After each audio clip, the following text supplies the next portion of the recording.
Thank you very much for being with us today. I know it's a busy period for many people in terms of work commitments, etc. So we're very appreciative of you making the time to have a conversation about this very important topic of the pursuit of nuclear abolition, the role that Canada is playing in that regard, the upcoming exciting meetings that are happening very soon, and of course with a very real backdrop of global security crisis that has put nuclear weapons and the possibility of their use on our minds.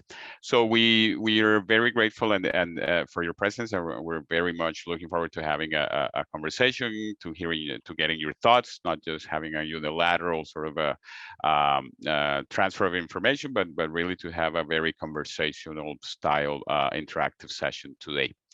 My name is Cesar Jaramillo, for those of you who don't know me, and I'm the executive director at Project Ploughshares. Those of you who do know our work will not be surprised that this is a topic that is very close to our hearts.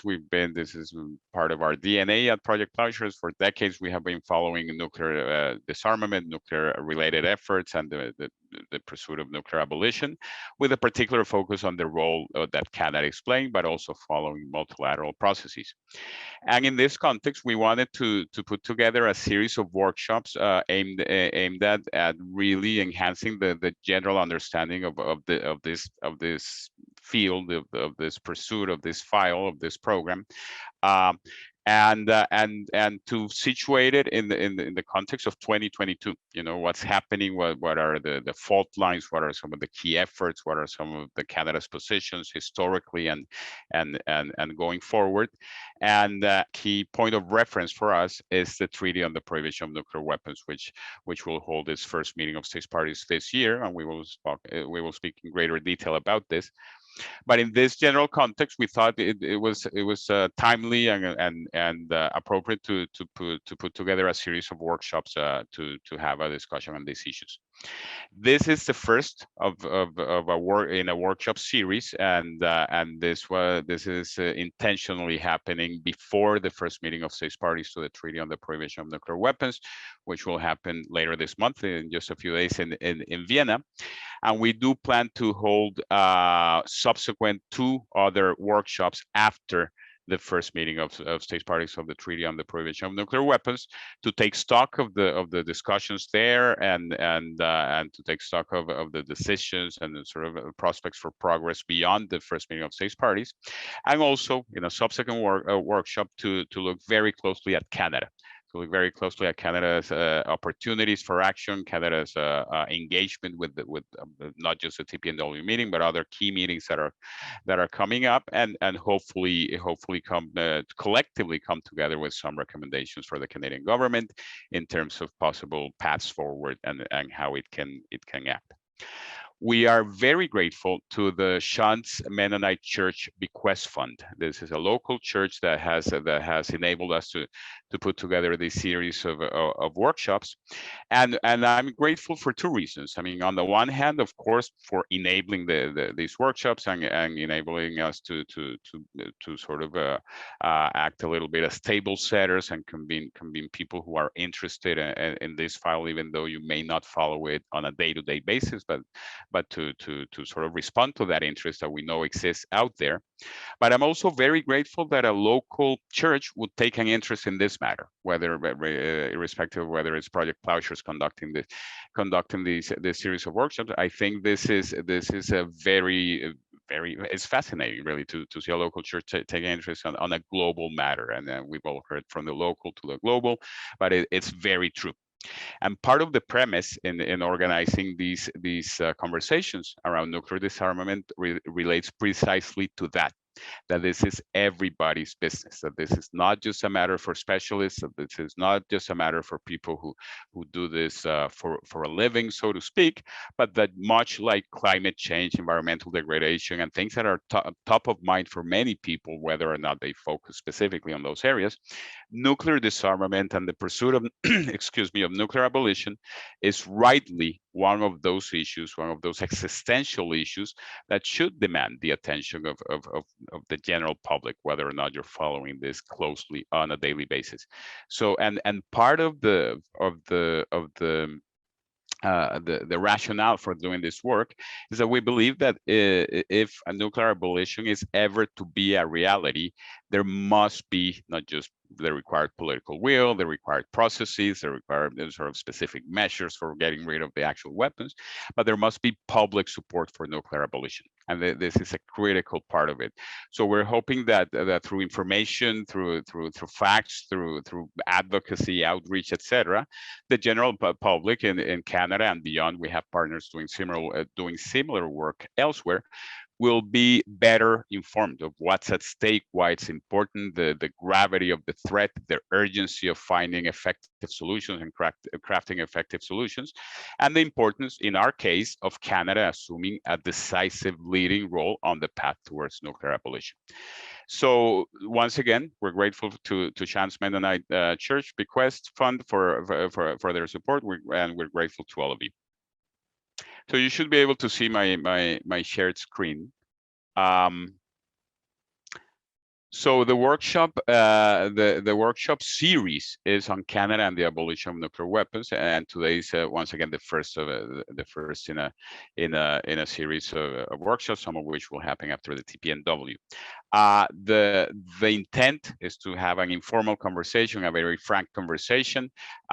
We will be seeking your input and welcoming your input. I will start us off with some facilitation of our first module, and we're very lucky to be joined by two experts who are great colleagues and friends: Matt Korda from Federation of American Scientists and Erin from Mines Action Canada, recognized experts in Canada and abroad on the matters that they will address on the topic of nuclear abolition. So they will assist us, and we're very grateful at Project Ploughshares to each of them for joining us today. The workshop itself, today's workshop, will consist of 4 modules, and the intent is not to have a technical, discussion or too technical conversation. This is intended for a generalist audience. We're not trying to impress anyone with jargon or with technicalities, but rather I hope really that at the end of this workshop you will know just a little bit more about the issue of nuclear weapons, about the issue of nuclear disarmament. Some of the introductory comments may be already known to you, but perhaps not to everybody. But I think it's good for the overall effort of nuclear abolition to have a general fact-based understanding of what the stakes are, who has what nuclear weapons can do, all of those things, and some of the difficulties. It's not just the opportunity that comes with good progress towards abolition, but it's also the known challenges and the fact that today, more than 75 years after that they were first used, nuclear weapons in Hiroshima and Nagasaki, we are not particularly close to abolition. There are very real obstacles that remain, and none of which are insurmountable. We work with the conviction that nuclear abolition is indeed possible, but we're not there yet. So hopefully we'll have a better understanding of why we are not there yet. So the first module, roughly till 11:15, we're going to talk a little bit about nuclear disarmament 101. So some basics, what are these things? Who has these weapons? Why is it problematic? What are the sort of historically some of the efforts that have been made to make progress towards nuclear disarmament, etc. Then we're going to hear from Matt Korda about NATO, which is a central element in any nuclear disarmament conversation these days, the North Atlantic Treaty Organization, of which Canada is a member, and some of the sort of the discourse around NATO, some of the dynamics within NATO that have an impact on prospects for nuclear abolition. Then we're going to hear from Erin about the Treaty on the Prohibition of Nuclear Weapons and some of the humanitarian foundations for it, some of the legal foundation for it, why it's important, why we're gearing up with much enthusiasm to the first meeting of states parties later in the month in Vienna. And finally, we're going to bring it back to Canada and look a bit specifically at Canada, what have been some of Canada's positions when we don't see eye to eye, perhaps with the Canadian government. What are those points of disagreement? What's Canada arguing? What has Canada done in recent years, and how has it positioned itself around some of these key processes and venues? And at any point throughout my facilitation, so to speak, and Matt and Erin's, and you're more than welcome to jump in writing. There is a chat function. We will provide opportunities for you to weigh in. I'm more than happy to pause if anyone wants to take the floor. We were intentional in terms of organizing this as a call in which everybody has access to the screen and to the mic in case you want to use it, because really we also are interested in your input and your reactions to some of these things that we're sharing. So to proceed, one thing that you should know is that we're using an app called Mentimeter. Some of you may be familiar with it, and if you're not, or if you cannot access it, it's okay. You will still benefit, hopefully, from the information that's being shared and from the input of others.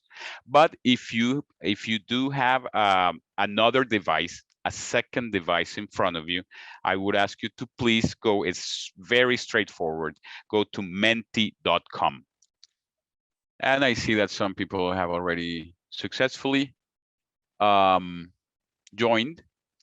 Thank you very much. If you haven't, once again, it's okay. So we have people in Ontario for sure. We Hamilton, Ottawa, Waterloo, Orangeville. We have Washington, D.C. We have Plattsville. And I will embarrassingly ask where Plattsville is, if anyone can provide guidance on that question. Yeah, it's just outside of New Hamburg, so near Waterloo. Okay, there you go. I should know, close to home. So I'm one of the Waterloovians here.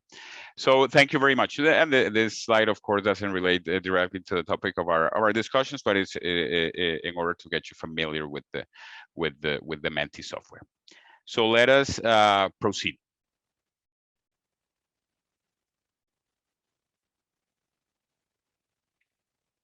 So if you could, there's another slide that asks for your input, and just to get a sense in the room. And I see the third option should be very worried. I'm so sorry about that, but it's yeah, the third option should be very worried. Somewhat worried. The middle option.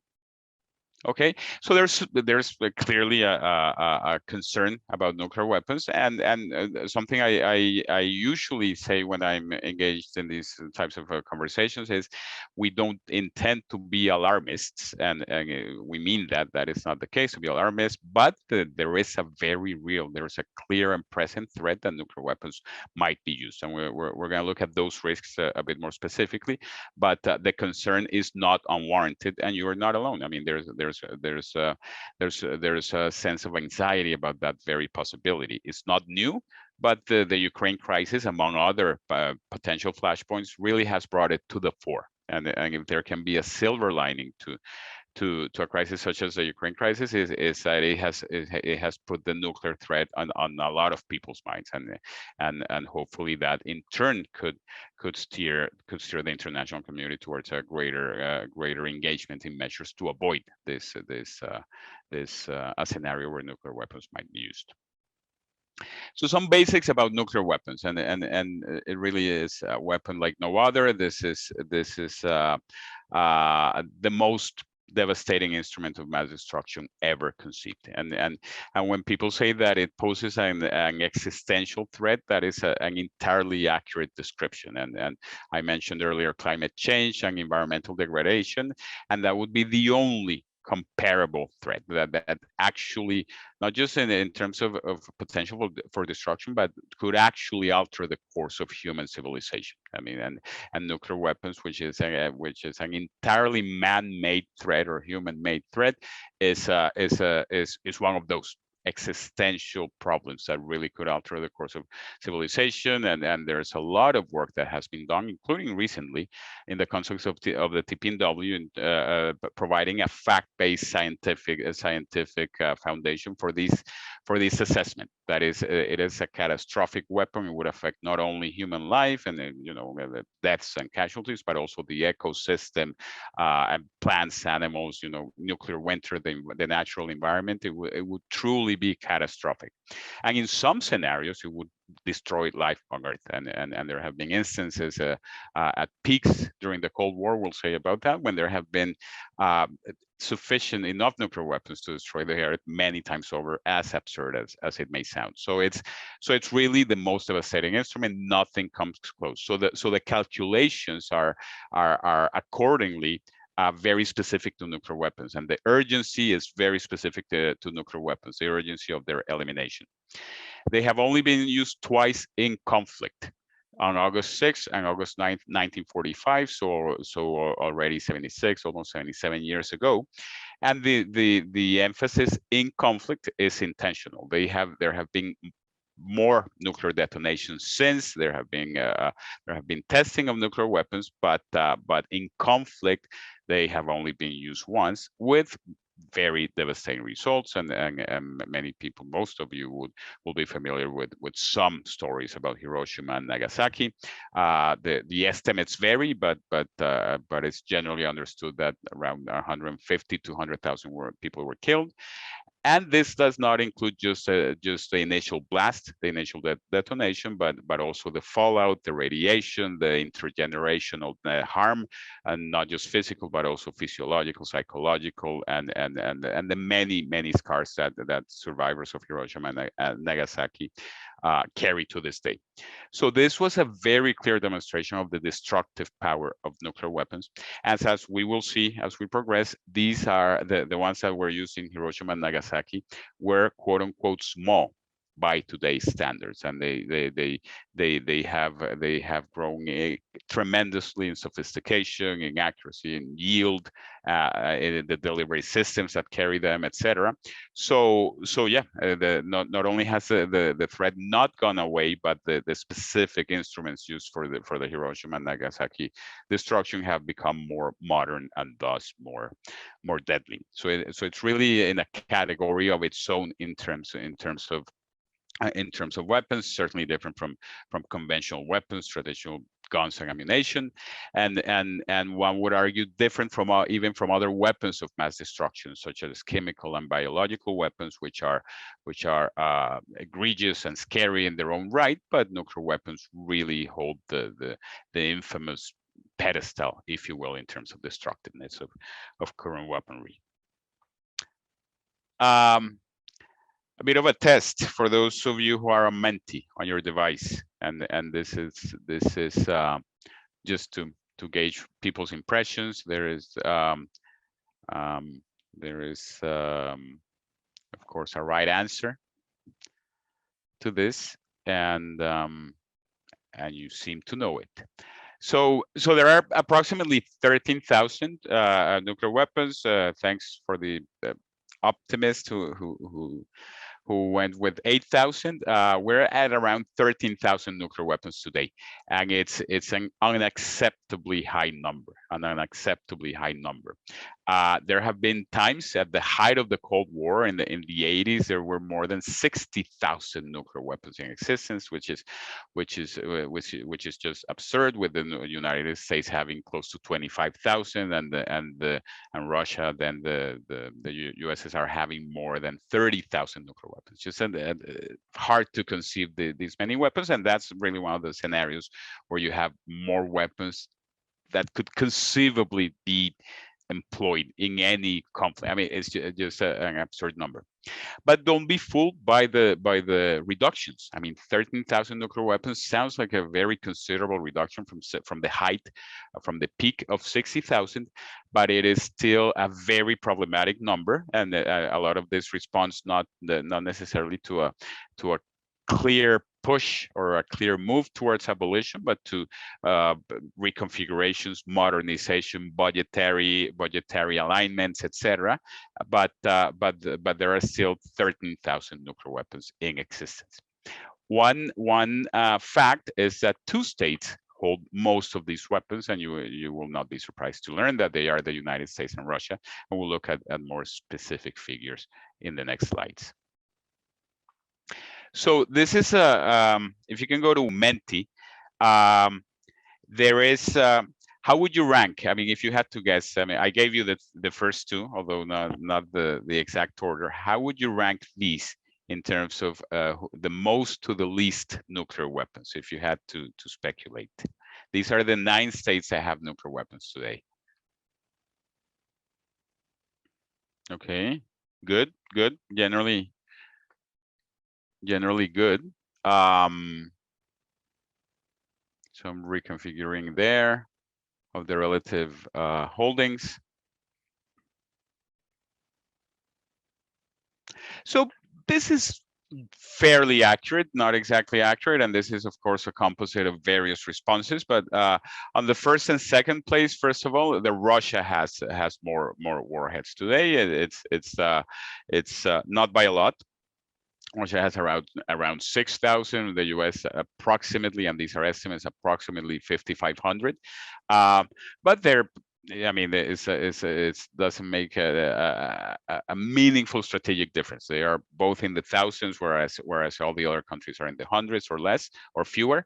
So there's been at least an understanding in some sectors that follow nuclear disarmament and nuclear weapons matter, that even though it is a collective responsibility, not just of states with nuclear weapons, but also states like Canada and states that do not possess nuclear weapons, that the US and Russia do hold, they do bear a special responsibility just by virtue of having so many nuclear weapons. Cesar, I have a question, if I may. Please. So, you know, obviously we have a general ranking here, but how certain are we about the veracity of the actual number of nuclear weapons that each state holds, right? So are these general figures? Do states report these? There's obviously some national security considerations for publicly reporting, you know, your stockpile of weapons. So what does that look like? How certain are we? You know, what is the margin of error here? Maybe you could speak to that. Right. Thank you. It's a very relevant question, and also not to put Matt on the spot, but I know the Federation of American Scientists is one of those authoritative groups that compiles and looks, you know, quite closely at numbers. But your assumption is right, Kelsey. I mean, these are estimates, and it's hard to get precise numbers, precisely because the national security considerations. In some dimensions of this, it is in the interest of states to let it be known that they have a deterrent, because that's part of the rationale, according to them, that states will think twice. This is an oversimplification, but that states will, or would-be adversaries would think twice about engaging in conflict with them because of the deterrent power of nuclear weapons. So they also wanted to be known. In some cases, states like the U.S. and Russia engage in bilateral agreements by virtue of which they need to disclose. They need to disclose specific numbers of warheads, of delivery vehicles, etc., because those are crucial to the implementation of the bilateral agreements. In some cases, like Israel's, there is a policy of deliberate ambiguity, of opacity, where they neither confirm or deny the precise numbers, not just the precise number of nuclear weapons, but whether they even have nuclear weapons to begin with. But the accepted truth is that they do have nuclear weapons. So it's a bit of an educated calculation on what they have. Matt, not to put you on the spot, but if you, I don't know if you would care to comment a little bit more about these calculations. Yeah, absolutely. And you know, Cesar, you explained it really great. So I don't have too much more to add, other than to say that, you know, it really is quite country dependent, right? So we have certain countries where we have a really high degree of confidence that the number of warheads that they have is accurate. For other countries, for example, India, Pakistan, North Korea, Israel, those are, in many ways black boxes, right? We really don't know. And we have to estimate based on, a whole variety of open source methods. For example, looking at force structures, right? Looking at a force structure, how many missiles a country is building, how many aircraft can deliver those weapons. That can sometimes give you an idea of how many nuclear weapons they have, because you're not going to have, many hundreds of more nuclear weapons than you can actually deliver. And likewise, you're not going to build a lot more missiles than you can actually use, right, with nuclear weapons. So you can sort of sometimes use that to get an indication, but really, some countries are quite clear and others are not. So it's right. It's Thank you. Yeah, of course I concur with that, and yeah, it's an educated calculation, but there's general agreement, not to the unit, but there's general agreement that it follows more or less what I'm showing you here in this share screen, give or take. Well, in the case of North Korea, give or take 5 nuclear weapons makes a huge difference. In the case of the United States and Russia, give or take 5 nuclear warheads doesn't make that much of a difference. So it's also, as Matt well said, country specific. Something to note is that of these 9 states, and this is a relevant part of the conversation, of these 9 states, and we'll touch upon this further, 5 are part of the Nuclear Non-Proliferation Treaty, and these 5 also happen to be the 5 permanent members of the United Nations Security Council. So these are the United States, Russia, China, France, and the United Kingdom. And 4 of the 9 are outliers to the nearly universal nuclear non-proliferation treaty, which is to say they are not party, and these, depending on how you define it, this could be seen as rogue nuclear weapons programs, or certainly outside the bounds and limitations imposed by the nuclear non-proliferation treaty. And those are Pakistan, India, Israel, and North Korea. The first 3, Pakistan, India, and Israel, were never party to the NPT, to the Nuclear Non-Proliferation Treaty. North Korea is the one case of withdrawal. North Korea withdrew from the unilaterally in 2003 and eventually developed a nuclear weapons capability that the international community is still struggling to respond to effectively.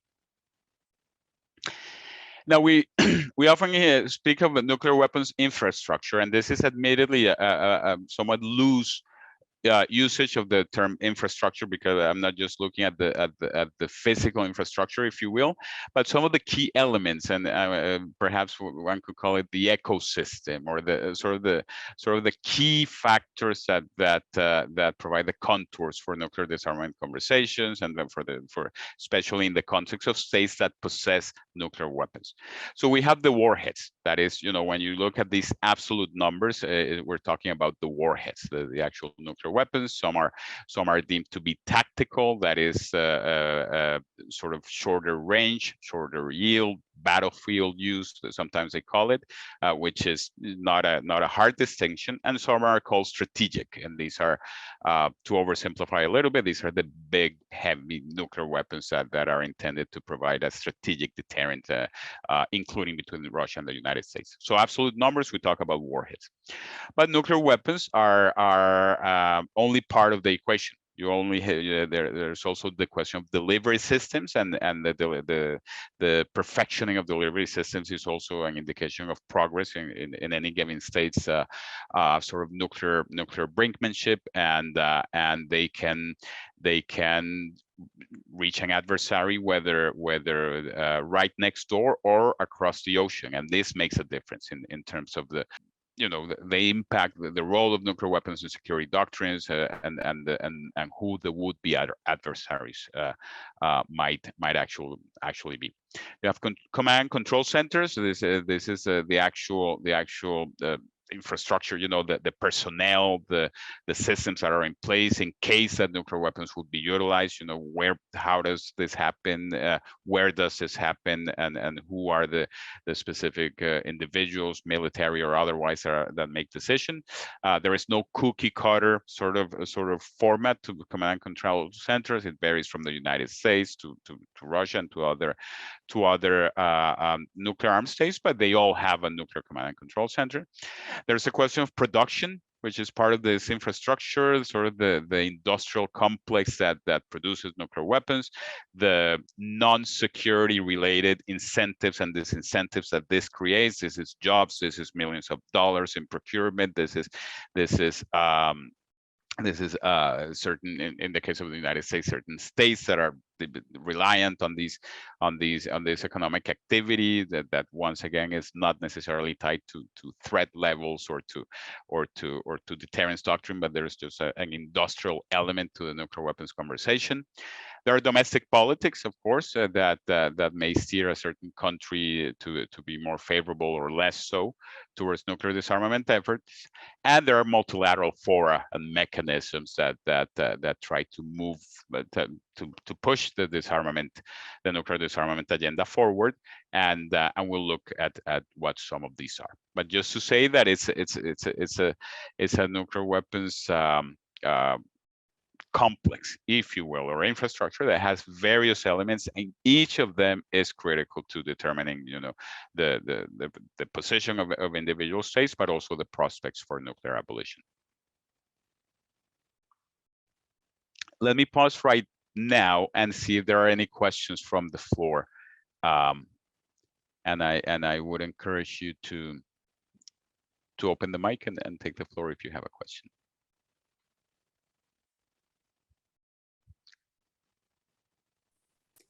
So, Cesar, you were talking about sort of numbers of nuclear weapons, but are they all equivalent in terms of capability and size, or are there also kind of variations in what is a nuclear weapon? And and are they all kind of the same, like widgets, or are there different kinds, and what's happening with that? Right. Thank you. Yes, yeah, they're not all the same, and one there are various levels on which to analyze this question. I mean, one is some weapons, especially from the US, Russia, France, and the UK, are placed on what we call high alert or hair trigger alert. So a subset of this universe of 13,000 nuclear weapons, approximately around 2,000 nuclear weapons, are right now ready to be used, like on very short notice. And in fact, this is one of the traditional asks of civil society and people in the abolition movement, is that alone creates a risk and they're permanently in perpetuity on hair trigger alert or high alert status, and that decreases the decision making time, that decreases that increases the likelihood of error in part of the cycle to authorize the use of nuclear weapons. So that's one category, those that are on hair trigger alert, and not all the nuclear armed states have weapons on hair trigger or on high readiness alert. There's also the yield, which is perhaps a classic distinction to make. Some weapons are just more sophisticated, powerful, and destructive, and paradoxically, the ones that are less destructive and more seen to be tactical, which states like the United States and Russia and the UK and France have, are seen to be almost equally risky or equally as risky, because as the ones that are considered strategic and heavy or a larger yield nuclear weapons, because tactical nuclear weapons, even though they are nuclear weapons in every sense of the word, there's a danger that they may create the illusion of usability, the illusion of a lesser risk, the illusion of a decreased likelihood of escalation, and that is very dangerous. And as I said, what is today considered tactical is what was used in Hiroshima and Nagasaki. And generally, the tactical ones are estimated to be in the tens or dozens of kilotons, whereas the strategic ones are estimated to be in the hundreds and more than 1,000 kilotons in some cases. So it's an order of magnitude greater in the destructiveness, in theory, in the deterrent power, but although that's a debatable assumption. So yeah, they're not made the same. And thirdly, to re-emphasize the delivery systems, the delivery vehicles. North Korea is a prime example. North Korea has made strides in recent years in terms of not just the capacity to produce a nuclear weapon, but also to miniaturize a nuclear weapon, to make sure that it is light enough and can be integrated into a delivery system in a way that is effective. But the delivery system itself, it makes a huge difference if it can only reach Seoul, South Korea, versus if you can reach the Washington D.C. or New York City or a target across the ocean. So that is also not created equal, and countries have huge disparities in terms of the effectiveness of their delivery systems. In this context, we have the NPT, the Nuclear Non-Proliferation Treaty, which is generally seen to, or has traditionally been described as the cornerstone of the global nuclear disarmament and non-proliferation regime. It entered into force in 1970. It is referred to as nearly universal, but not fully universal, of course, because of Israel, India, Pakistan, and North Korea. On the one hand, these are the outliers that have nuclear weapons, but also we have the youngest nation in the world, which is South Sudan, that has not joined the NPT. And I sort of would distinguish South Sudan from the other four because of the very clear qualitative difference in terms of the first four outliers having nuclear weapons. South Sudan has actually been supportive of the Treaty on the Prohibition of Nuclear Weapons, and this responds, I think, more to its newness as a member of the international community than to any rejection of the NPT itself. But as we shall see, the credibility of the NPT has diminished greatly, mainly because it has not delivered on the promise of nuclear abolition. When the NPT was adopted in 1970, was negotiated and signed in 1968, some people spoke of a grand bargain, and today some people speak of pillars, of three key pillars. So basically, non-nuclear weapon states, which were at the time the vast and continue to be the great majority of the international community, committed not to acquire nuclear weapons. That was a clear part of the bargain. The states with nuclear weapons committed to disarming, to abandoning their nuclear weapons. And they all agreed that every state could pursue the benefits of nuclear energy for peaceful purposes under strict international supervision. Matthew, please. Thank you very much, Cesar. I'm interested in your thoughts around Iran. Are they party to the NPT, and are there concerns still that they will become the next nuclear state? Thank you. That's a great question, and you know, the Iran question is one that the international community, you know, we had a great opportunity, in my view and in the view of many experts, to tackle the Iran question with the still recent from 2015 Iran nuclear deal or joint comprehensive plan of action, but that unfortunately is unraveling, and I'll say why in a minute.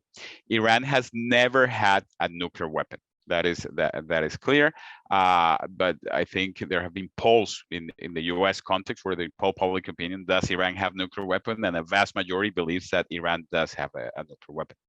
There have been real, legitimate concerns about the third pillar, you know, the pursuit of peaceful nuclear energy, and the possibility that this might be diverted to the production of weapons. So there and the concerns are real and need to be addressed. And I'll be the first to say the international community is better off without a nuclear armed Iran. So there need to be efforts to tackle that. The clearest effort, which was seen to be a diplomatic victory at the time, not that long ago in 2015, was something called the Iran nuclear deal, where oversimplifying a bit, but in exchange for sanctions relief that were affecting the Iran in many ways, in exchange for sanctions relief, the international community would acquire some assurances, some verifiable, demonstrable assurances under the verification of the International Atomic Energy Agency that Iran would not produce a nuclear weapon. And even though most observers said, well, there's always the possibility of bad faith, cheating, things like that, all things considered, that was a solid deal. And that was a solid deal if implemented in good faith. When President Donald Trump, then President Donald Trump, came to power, he was always somewhat hostile to the JCPOA, and in 2018, the U.S., which was one of the key parties to the treaty, to the nuclear.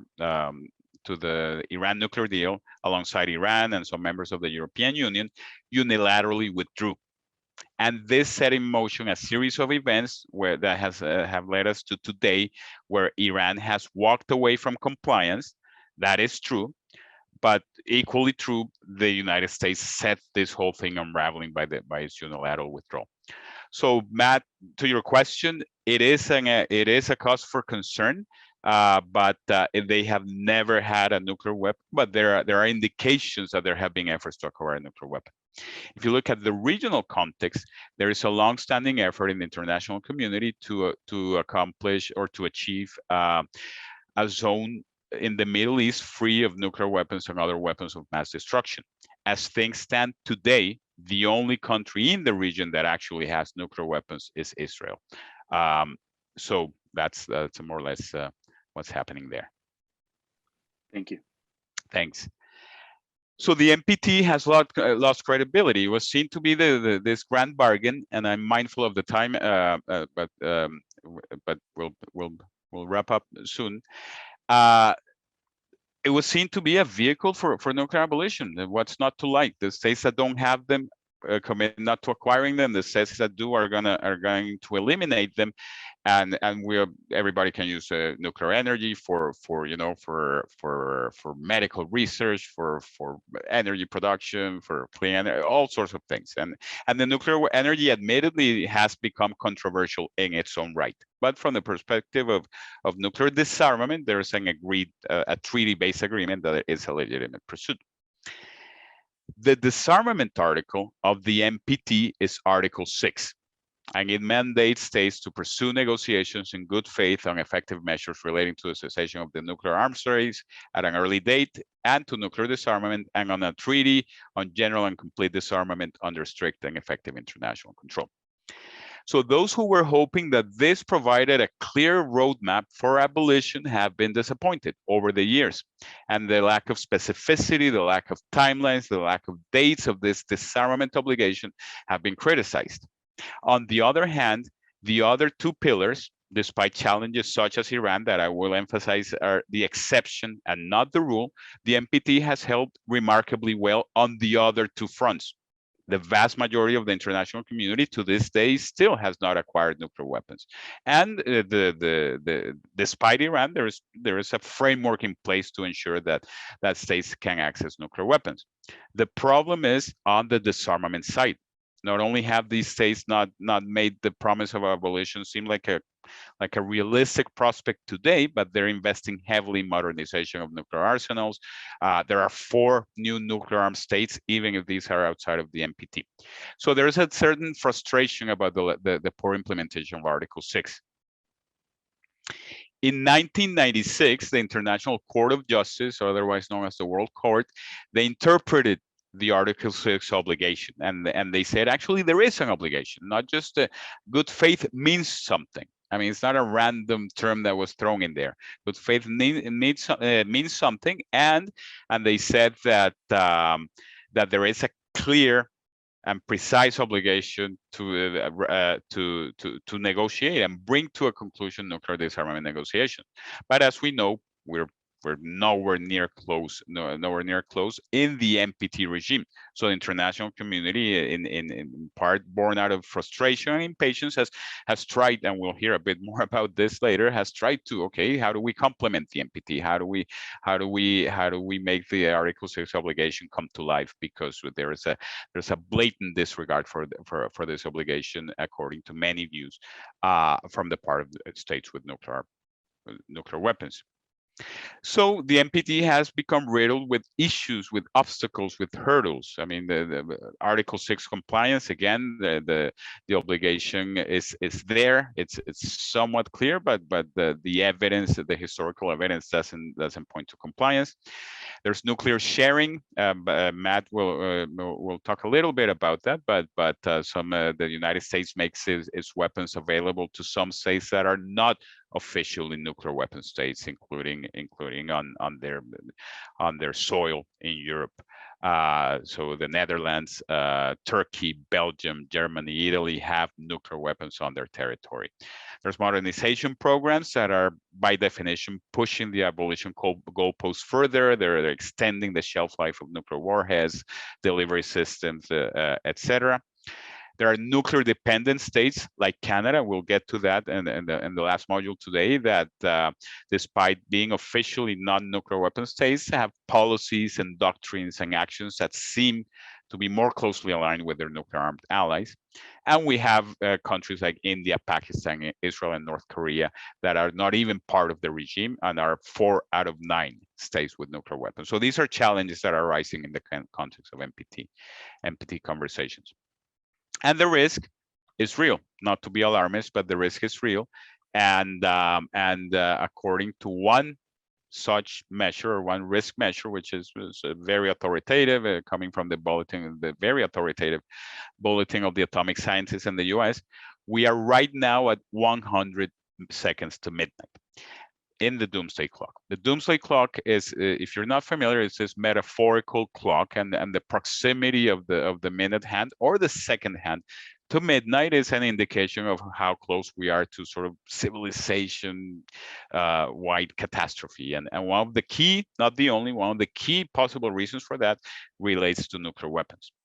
This assessment was made before the start of the Ukraine crisis, and one might wonder, whether what it will be next year. But what we do know is that it was also 100 seconds to midnight last year, so we saw no improvement, and it has never, ever been closer to midnight. Once during the Cold War, it was at 100 seconds to midnight, and now we're back at this threat level. So it's not a scientific measure of risk, but it's an authoritative. Lots of smart people gave thought to this, and it's clear that this is an unacceptable position for this second hand.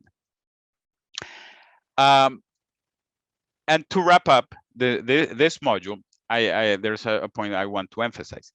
The pursuit of nuclear abolition is not peacenik, to use that term, sort of objective. This is an objective of the international community. There is widespread agreement about the risk, the inherent risk of nuclear weapons, of nuclear war, of and the desire to avoid this scenario, and moreover to eliminate nuclear weapons. As recently as this year, the leaders of China, Russia, the US, the United Kingdom, and France reiterated this statement from the Cold War era, from Reagan and Gorbachev, that nuclear weapons cannot be won and must never be fought, as recently as this year. So this, one would think that if there was some coherent follow-up to this position, we would see some earnest efforts towards abolition. And the very first resolution at the United Nations dealt precisely with the problem of nuclear weapons, and it set a commission to deal with the elimination from national armaments of atomic weapons and all other major weapons adaptable to mass destruction. So this is once again a testament to the global international desire for nuclear abolition. This is the fact that we're not there yet is not an indication, or is not a testament of a lack of agreement with the end goal It's a problem of implementation and moving forward in good faith. But the agreement is there. It's not a new idea from civil society. It's not a new idea from peace activists. It's a well-entrenched international objective. It is a foundational goal of the United Nations system. It has been reiterated by many countries, including Canada, including the states with nuclear weapons, that is the goal that the international community needs to move towards. So, and that is of course part of the premise for our demand for more decisive action. So that's sort of a very and admittedly bird's eye view of sort of the problem with nuclear weapons, some of the challenges inherent to that. We could devote a whole session, a whole workshop to each of these subsets, but hopefully you have a general idea of what it's of this. I apologize to Matt, who I stole some minutes from your presentation. I'm sure we can adapt as we move forward. But before handing it over to Matt, I'd be remiss if I didn't open the floor, if only for a couple of minutes, if there are any reactions or questions to this sort of general information provided in the first module. I thought the point you made on states holding nuclear weapons as a potential nuclear energy deterrence strategy was kind of interesting. Have you guys found a correlation between nuclear energy pro states and nuclear weapons holding states? Yes, I mean, from the perspective, thank you, Angelique. I mean, from the perspective of Project Ploughshares, we have not taken on the nuclear energy controversy, to be quite honest. I mean, we're focused on nuclear disarmament, we're focused on the weapons themselves, but we're aware that there are sectors, including in the abolition movement, that argue they are inseparable, and nuclear energy is not a good idea to begin with, and the risk of diversion outweighs any benefits that states might gain from nuclear energy. We haven't entered that debate with probably a smart thing to do, but in my view, in terms of the NPT itself, it is a legal right, of states parties to pursue nuclear energy. There is a mechanism in place that is actually a very effective mechanism, which is through the International Atomic Energy Agency to verify through protocols and additional protocols and safeguard mechanisms to verify that there is no diversion for weapons. And despite the challenges, it actually is a very effective system of safeguards through the IAEA. We feel that the problem is the weapons themselves. Even in the context of Iran, which we recognize to be a threat, a challenge that needs to be addressed, no doubt.